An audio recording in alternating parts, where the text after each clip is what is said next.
are you indicating that's my responsibility? I would accept no responsibility whatsoever. Then, now, forever, together.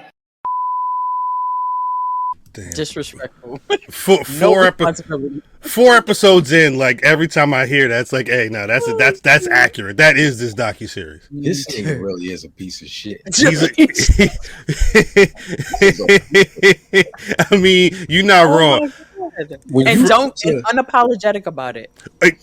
Again, I really don't think he thinks that he just is doing anything wrong. He's a businessman. It is the natural dichotomy of people, right? It is the because everybody thinks that they doing the right thing. Like you know what I mean? Like when you watch a movie and the bad guy thinks, oh, this is a really good idea. It's a mental thing. Who? Yep. Wait, who? Thanos?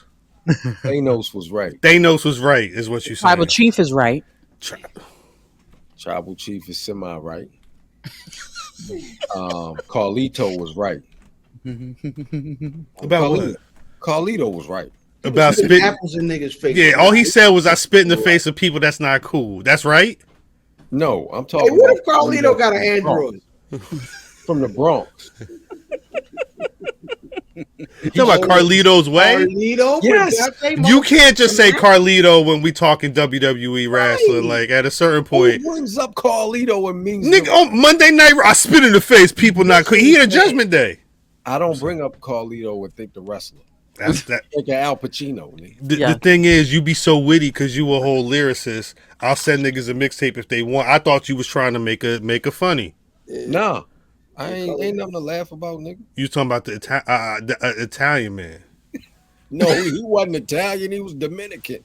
Carlito? Was he Dominican or was he Cuban? It's been a while since I watched Carlito's Way. Scarface was Cuban.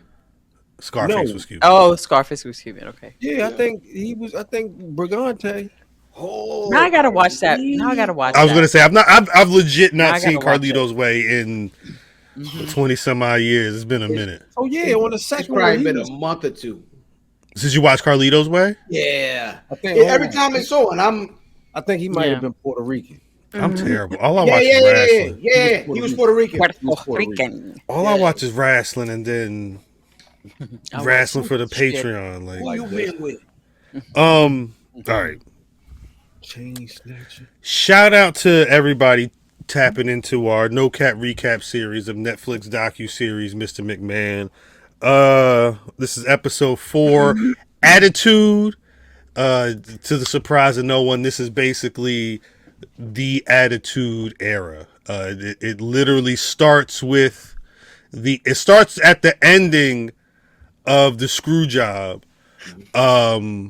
It was I tweeted this. I may have been watching this during Dynamite Grand Slam.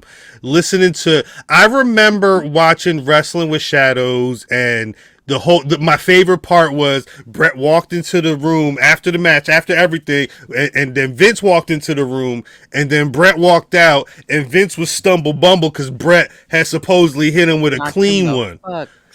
I love that there was a discrepancy here. Like I love that. Yeah, he hit me, but I let him hit me.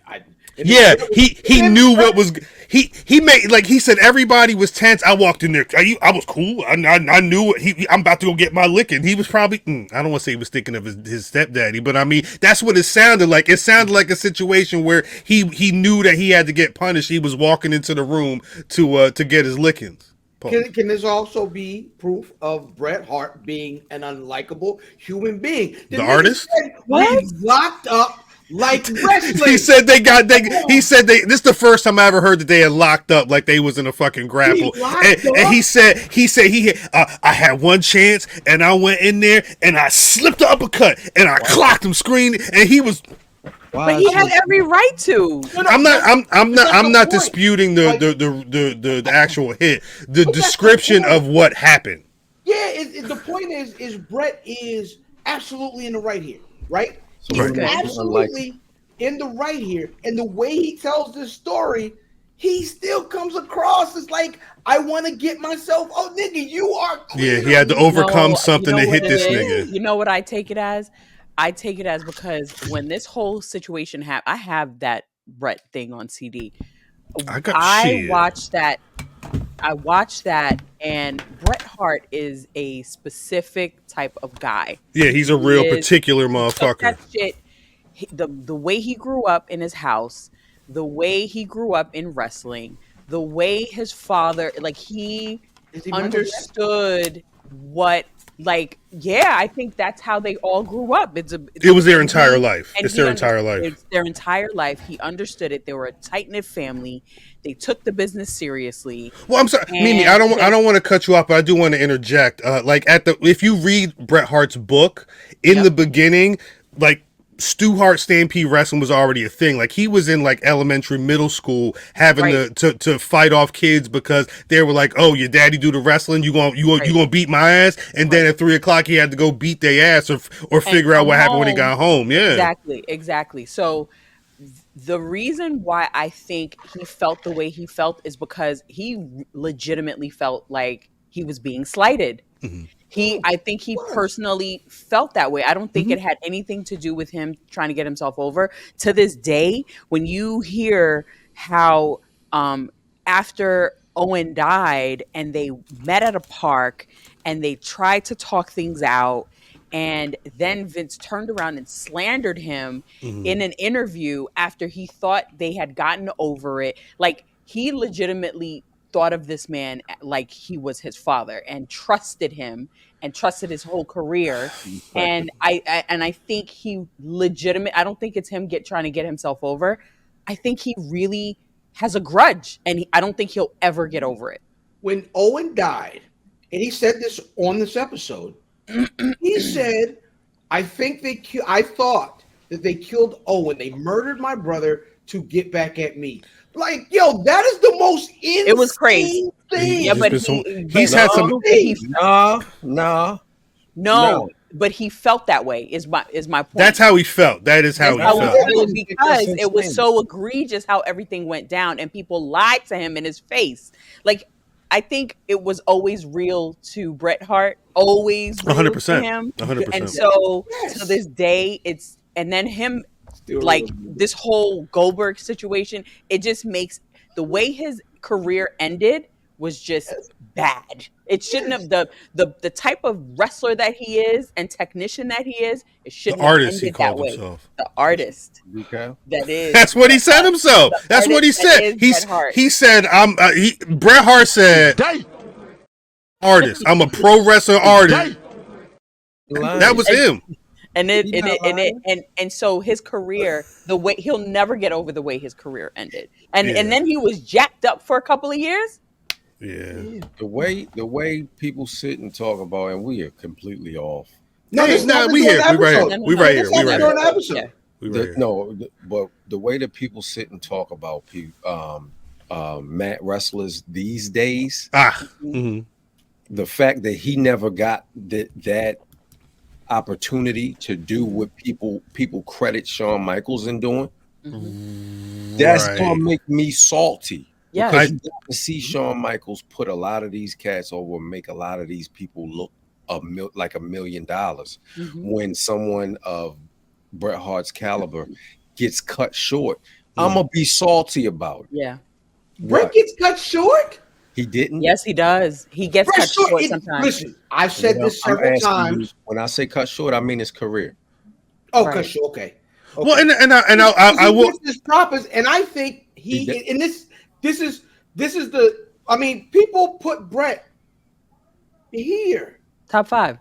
Yeah. I don't think a lot of folks put. Now, listen. Do I think Bret's saltiness is justified? Yes, he should be salty. He's been slighted more than once, right? And he also was the first, like always say, like that first nigga through the door goes through hell, right? Because they have and it's okay, but there's a difference between wearing that as a badge and bathing in it, and he lives in his salt. Yeah. Look. It was worse before, though. It was worse before. It was worse. Wait, but look, this is why Black Wrestling connect like Legos, because fam literally was saying what I was thinking. Like at a certain point, it's not that Bret Hart went through a struggle and you should feel bad for him. It's the fact that after everything happened, it's really the way he carried it. It's the way that he's like to motherfucking. It's a reason that on Raw they had to make a joke about Goldberg, because they know full well the thing is, if you ask him anything about Goldberg, he gonna cut a 5-minute promo. I think the thing is, and you know, because this episode does talk about the beginning of DX, I think when you talk about Bret getting cut short, I'm not even thinking about how much longer he could have been wrestling. I think when you're talking about the two guys that he was opposing are now running. They're running two of the brands of WWE. Not saying that he should be running NXT or whatever, but I think because of the situation I had with him health wise, it could be a situation where it stunted he could have been Pat Patterson. He had it. That was in his trajectory in the books. That 10-year contract? That 10-year contract, that was supposed to be built into that. Mm-hmm. He was supposed to be back there. At some point, I imagine that would have been progressing. Down the line. I think if you give Bret Hart the pencil, if you give Bret Hart the pencil, the Bret Hart show, whatever it is, looks like AEW. That's what I'm saying, though. I'm not saying. That's what I'm saying. I don't think Bret need to be doing NXT. It wasn't creative. It wasn't going to be creative, though. Or Bret could have been doing like what Jason Jordan is producing a lot. Like there are other positions for Bret Hart where he could have been figuring out main event, finishes. Or he could. Like, when I say Pat Patterson, that's what I'm talking about. Backstage producing, being an agent on matches or whatever. Like that was watching or wrestling with shadows, that felt like a trajectory for him. But I definitely, looking at the early them talking about the Attitude Era and the beginning of DX, looking at them motherfuckers, I definitely wasn't thinking, hey yo, this man's about to be, Shawn Michaels about to be booking Carmelo Hayes and Trick Williams and Roxanne Perez and all these people into these positions. Like it was interesting to see the beginnings of modern WWE producing on this episode. What's interesting too is that they said that it was a bunch, because I didn't watch around this time, but it was a bunch of bad guys. The whole thing dominated. The whole thing was bad guys, and everybody loved it. It was cool. Yeah, because what makes a good guy in general, and really. Mm-hmm. Some of the residual from that still exists. Yeah. But what makes a traditional good guy a good guy? People don't like. This old goody two shoes. Nobody like this nigga, man. Get this nigga out of here. He want to be nice. To Fam's point, I think the residuals was the Cena hate, the Super Cena hate from pro wrestling fans, the hate towards the beginning of Roman Reigns when they were pushing him down your throat, you know what I mean? Like that was a lot of that was because in 96, 97 the baddest guy was the dude that had a bald head, he wore all black and was looking at his boss like, hey bitch. Even Rocky Maivia, they want that nigga. When they mentioned, I remember being like, I don't want to say fuck this dude, but like this curly hair motherfucker, like why? I'm not cheering for him. Like I ain't worried about this shit. Hair. Yeah, curly hair. But they pushed the hell. He won the IC title fairly early. They were pushing it, and they're die Rocky die. They asked that man to die. They was in the crowd saying die. Didn't he come with a pineapple?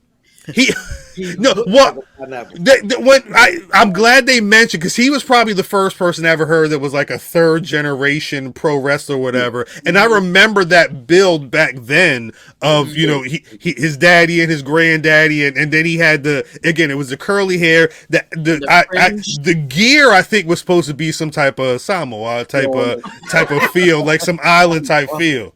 Like the sides was Solo and the top. Was everywhere. It was okay. Zero. It was zero, and then long on the top. It was Solo here. Walk around right there, like that now. It was Solo here, and Uso everywhere else. Like yo, who was that? Jay Uso on the top. Flex Gabbana. Flex, yeah. That's Flex Gabbana. That was Flex Gabbana. No, but it was ill. Because then the thing is, obviously, you go to those, and then you get to Mimi was asking offline about she mentioned she hadn't been watching at that time. Like Mimi hit the light bulb hit. Mimi was like, "Hey, if that curtain call hadn't happened, we may not have gotten." And I mean, I feel like it's interesting to hear people make, because I remember being like, "Damn, Triple H could have been that dude at a certain point, but he had to fall on the sword." Yep. Well, that's the thing. It's like, I don't want to say that. Even when I was watching even that, I said DX was hot, whatever. DX was hot. But it was Shawn Michaels that was hot. Math, correct me if I'm... Was it when Shawn was gone and it was Triple H and X-Pac and the rest of DX, it felt different? Yeah, I didn't originally... Well, I wasn't really a DX fan, but originally I was like, yo, this shit is ass without Shawn Michaels. It really felt like the second iteration of the faction or whatever. Where Rude at? Like, it didn't. You need somebody, right? Yeah, somebody raunchy, and he was the raunchy one. And I didn't realize they were showing butts on the TV and all that. That was Shawn's thing. Shawn was showing it. Shawn would have spots on pay-per-views where like they would pull at the back of his trunk and just to see a little hit. But he was doing Playgirl and shit. Like, I think he knew what he was doing. That wasn't for me. Yeah. Before this like 94, 95 maybe he did. He was on the cover if I'm not mistaken. He was horny? They grabbed his pocket. They grabbed his pocket. No, but we were talking about The Rock, and I think obviously they went through the Flex Kavana, they went through the third generation, and then they were talking about him being a part of the Nation of Domination. I was kind of this is when I was kind of like, hey Rock, you really going there, because he had to be like, hey, when they wanted me to be introduced with the Nation, I said, do me a favor, let me talk to him. I said, what the... Because again, we're so far removed. I don't remember what he said. And then he went out there. He said, hey, it's not about the color of my skin. I just want to be respected. I'm like, damn it, Rock. We not going there. Because then I had to write it. Rock said that he out of this man's mouth, he said, Vince doesn't care about your color as long as you draw money. And then Tony Atlas... He don't see white. He don't see green. He don't see black. All he see is green. He said that like the lead singer from Creed. She had to bust in the song. Tony Atlas said for Vince McMahon, it's not about racism. It's a business.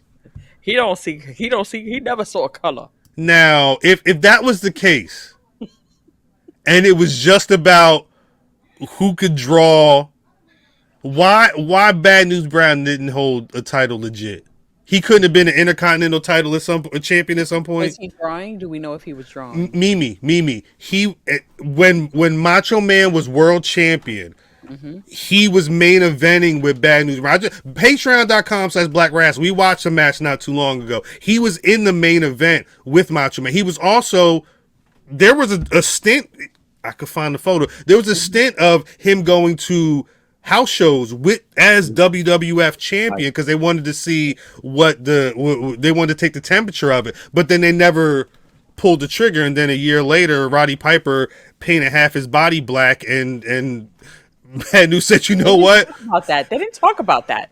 They didn't talk about Bad News at all. They didn't talk about the painting of the face. They didn't really talk about Roddy Piper. No, they didn't talk about Macho Man at all. That's again. Look, is that because of the rumor? I think there's a lot of that in there. You're not up on Mimi. They said back in the day that the Macho Man may have been trying to be inappropriate with a young Steph McMahon. I'd have to get the specifics on the story, but yeah, there was a thing about that. I believe she was underage at that time, or she was underage at that time. I'd have to get the specifics though.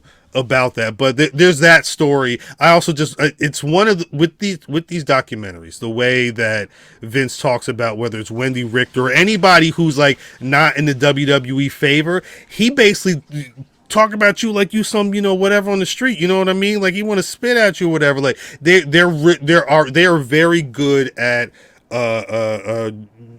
writing a narrative about who, and you can tell very clearly who's on the inner circle and who's outside of that circle. And I think that's kind of, Kurt Angle was outside the circle for a while. That's why people were so shocked when he came back. Like there's like a short, if you work at media companies with the do not fuck with list, the DNFWs, there was like, the WWE probably has a very short list, but they even mentioned that in when they were talking about like Tyson and all that stuff. Like if Vince, even know that Tyson was like problematic. I was dead. She said this was before the rape, right? And they were like, nah. He knew about that? He was fresh out of jail. He was fresh out. You can see the fact-checking producer. Yeah, he looked crazy. The fact-checking producer is the star of the show. Facts.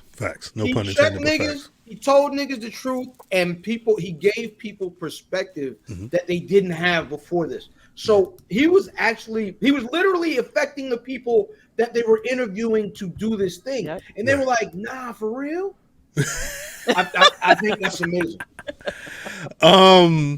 This episode also dealt with, like, again, it was called Attitude. So it's really about the Attitude Era in general. They spoke about everything. They really spoke about Sable was a big part of this episode. And I didn't know that you had some stuff with them too. Yeah. And came right back. But again, that speaks to it. Vince he'll hold a grudge, but if he thinks there's money involved or money to be made, he will bring that person. And you saw, it was written in the Steph McMahon script at a certain point. What, this woman, she sued the whole company, and you bring her back as your assistant? Right. Like they were real loose with like the blurring of the lines in between kayfabe and real life. She's the hey girl. But they were again, we're talking about the Attitude Era. They were basically they were printing money. I hate to a point where, rest in peace, Owen Hart. Like, that's a big chunk of the tail end of this episode is about how, because again, and think of the time frame. This is post Montreal Screwjob. At this point, from the storied Hart Foundation family and associates who were in WWE at that point, he was the last one. He was the last Hart left. And it killed me that Vince was like, we were trying to make Owen a star. And then you see the footage, and it's him out there acting like he's a kid flying in the blue blazer outfit that I remember from like 88, 87, 88 when they first had him in WWF and that. Knowing the story, again, there's a version of this documentary that comes with the life and death of Owen Hart that talks about the harness, the contraption that they had strapped to him to lower him down, and it with the way Sting was doing it in WCW, word on roll was WWE's like, hey, we're not spending that type of money. It was like a whole vest, and he had to unhook from the shit when he got in the ring. They said it was like something you put on a boat. It was a hook you would put on a boat or something like that. Like, they had to go, Mimi, remember, they had to go through lawsuits and shit trying to prove that, it was the company's... It was the company. It was the company's mechanism. It was a faulty mechanism in there that is actually, they're saying that what tripped up him being released when he shouldn't have been released. But this the first time I ever really saw that over the edge footage. I couldn't. At that blood, boy. That part for me is where I personally will go to bat for Bret Hart with that, because they told him that they were. You can see the blood. You can see everything. They're carting him out, and he's like, "Okay, who's next? Who's next?" That level of disconnect is something that I can never understand, and it takes a special kind of person to move on the way he moved on. Jeff Jarrett couldn't. Jeff Jarrett cutting a promo like, "Oh, and I'm thinking about you," like he was about to cry, and then had to start talking about her chest. Yeah, it was rough. That was weird. A nigga says when he asked, he said, if that was Shane McMahon, they would have shut down the show. Facts. And they go to Vince McMahon and he says, if it was Shane, we would have kept it moving. Facts. I say, yeah, this nigga is absolutely off. He was only, but he said, he was lying. No, he wasn't lying. He wasn't lying. No, he wasn't lying at all. His mentality was, we got to finish. It was the show. off. Yeah. Listen, this nigga was. Everybody had to force themselves. My question is weird. And my question here is, you thought it was easy? You thought it was this? Because the thing that kind of helped me, I ain't gonna say, well, no, the thing that helped me get why Vince did what he did was when JR told Pritchard, I'm sorry, Lawler told Pritchard, hey, yo, he dead. I think he's dead. Yeah. And what did Pritchard say? No, nah. He didn't believe that shit. Yeah. Nah. And I think that's exactly like Vince was like, nah. Yeah. It ain't like that. Y'all keep doing this. They carted him out. He was dead when they carted him out. But they weren't even. But again, they carted him out and they kept the show going. And Jeff Jarrett was like, "Hey, I'm praying for you, buddy."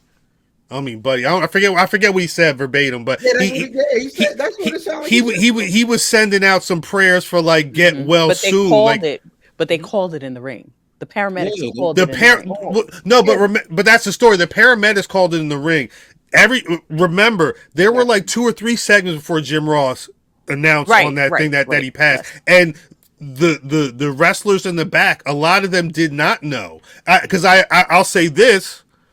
The 2 shots there's 2 shots from that are going to be ingrained in my brain. The one is Undertaker laying down and Stone Cold stomping on him, and there's a blood stain on the canvas. And then there's another shot where they're close up. What's up? Or Rocky was walking past, and then that's another one. The other one that hit me was when there's a close up of Taker's face, and he looked like he was looking down and like distraught. And I something tells me, because Undertaker was the only one who was like, "Hey, this Montreal Screwjob stuff is some bullshit. I didn't like that shit at all." If he knew that Owen Hart had passed before he was out there, because I'm assuming they were the main event, something tells me he would have been like, "Fuck this shit.